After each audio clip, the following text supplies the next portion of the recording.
আসসালামু আলাইকুম রহমতুল্লাহ। মানুষ মিথ্যাচার করে, কিন্তু আমি পিনাকির মতো একজন ফ্যাসিস্ট এবং হামির মিথ্যাচারকে আমি কখনো সহ্য করতে পারি না। সে ফ্রান্সের একটা সাক্ষাৎকারে ফ্রান্সের লোককে বলতেছে বা সংবাদ মাধ্যম কর্মীকে বলছে যে হাসিনা হলো ফ্যাসিস্ট। তার ফ্যাসিস্ট আমলে সে হলো আয়নাঘর নামে ঘর চালু করে মানুষকে গুম খুন নির্যাতন এগুলো করত। এবং এক পর্যায়ে সে বলছে বাংলাদেশে 700 থেকে 800-র উপরে আয়নাঘর রয়েছে। দুর্ভাগ্য হলো সত্য যে এক আয়নাঘর দেখাতে বাংলাদেশে বিদ্যমান সরকারের অর্থাৎ বর্তমান সরকারের সময় লেগেছে 6 মাস। আর এই 700 থেকে 800 আয়নাঘর এটা কোথায় আছে? যদি বাংলাদেশের যেখানে আয়নাঘর দেখিয়েছে তারপরেও সেটা কতটা যৌক্তিক আয়নাঘর, কারণ সেখানে যে চেয়ার দেখিয়েছে, সেখানে নতুন করে সাজিয়েছে, সেখানে আলো ঢোকার ব্যবস্থা করেছে, সেখানে যে চেয়ারটা রেখেছে সেখানে ফ্যান ঝুলানো, সেখানে কমোড বাথরুম, এটা কয়েদিদের বা আয়নাঘরে যাদের রাখা হয় তারা এত ফ্যাসিলিটিস বা সুযোগ সুবিধা পায় না। এখন ফ্যাসিস্ট কিন্তু কখনো জানে না যে আমি নিজে একটা ফ্যাসিস্ট।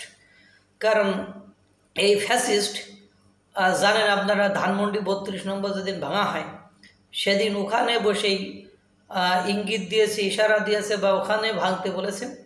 যখন এক পর্যায়ে ওখানে জনতারা যায়, বিক্ষুব্ধ জনতা বা এই পিনাকির উস্কানিতে যে জনগণগুলো চলে, সেই জনগণ যখন ওখানে উপস্থিত হয়, হাজির হয়, তখন ওখানে লাইভ টেলিকাস্টে লাইভে সে বলেন যে আমি তো বলে রাখছি কলাবাগানে যা, কলাবাগান থেকে বুলডোজার নিয়ে আয়। তারপরে আবার বলছে যদি পুলিশ বা প্রশাসন বা আর্মি বাধা দেয় তাহলে ওদের উপর দিয়ে চালিয়ে দিবি। এর প্রতিনিয়তে সবাইকে অশ্রাব্য ভাষায় সে গালিগালাজ করে।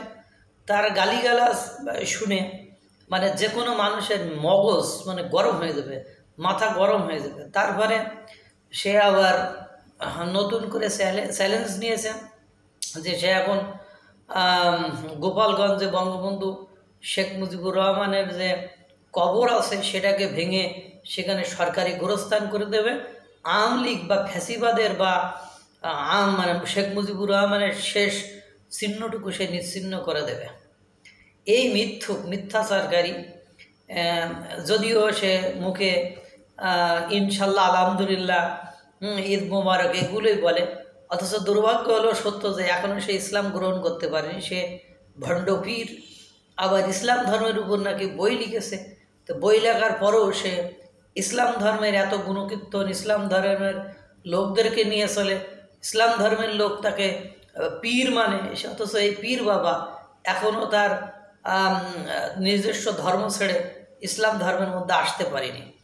এই ভণ্ড পীর দেশের সমস্ত লোকের, সকল লোকের গালিগালাজ করে এবং ও শয়নে স্বপনে, ও তো জানেন, আপনারা জানেন যে 289 জন শিশু হত্যাকারী, এবং সে কমিউনিস্ট পার্টি থেকে তাকে বের করে দেওয়া হয়েছিল।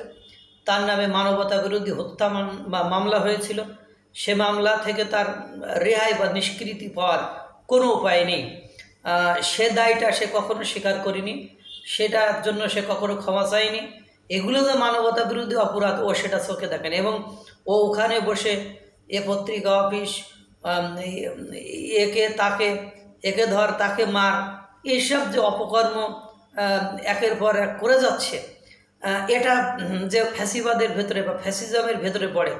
ও যে মব জাস্টিসের কথা বলে বা মব উস্কে দেয়, দিয়ে বিভিন্ন স্থান ভাঙচুর, বিভিন্ন জায়গায় জিয়াফত করা, বিভিন্ন লোককে মারধর করা, বিভিন্ন লোককে যে অশ্রাব্য ভাষায় গালিগালাজ করা, এই গালিগালাজও তো মানবতা বিরোধী অপরাধ। কারণ ইচ্ছা করলেই তো কাউকে এভাবে অশ্রাব্য ভাষায় গালিগালাজ করা যায় না। এই বড় ফ্যাসিস্ট পিনাকি যখন অন্যকে ফ্যাসিস্ট বলে এবং একজন মিথ্যাচারকারী যে অনর্গল মিথ্যা কথা বলে, যদি 100 কথা বলে তার ওর মানে 80-র উপরে মিথ্যা কথা বলে। এই ফ্যাসিস্ট বলে যে বাংলাদেশে নাকি 700-র উপরে আয়নাঘর আছে। এর চেয়ে হাস্যকর এবং উদ্ভট কথাবার্তা পৃথিবীতে আর কিছু থাকতে পারে না। আল্লাহ তাআলা সকলকে ভালো রাখুক, এরকম ফ্যাসিস্ট পিনাকি থেকে আমাদেরকে রক্ষা করুক। আসসালামু আলাইকুম ওয়া রাহমাতুল্লাহ।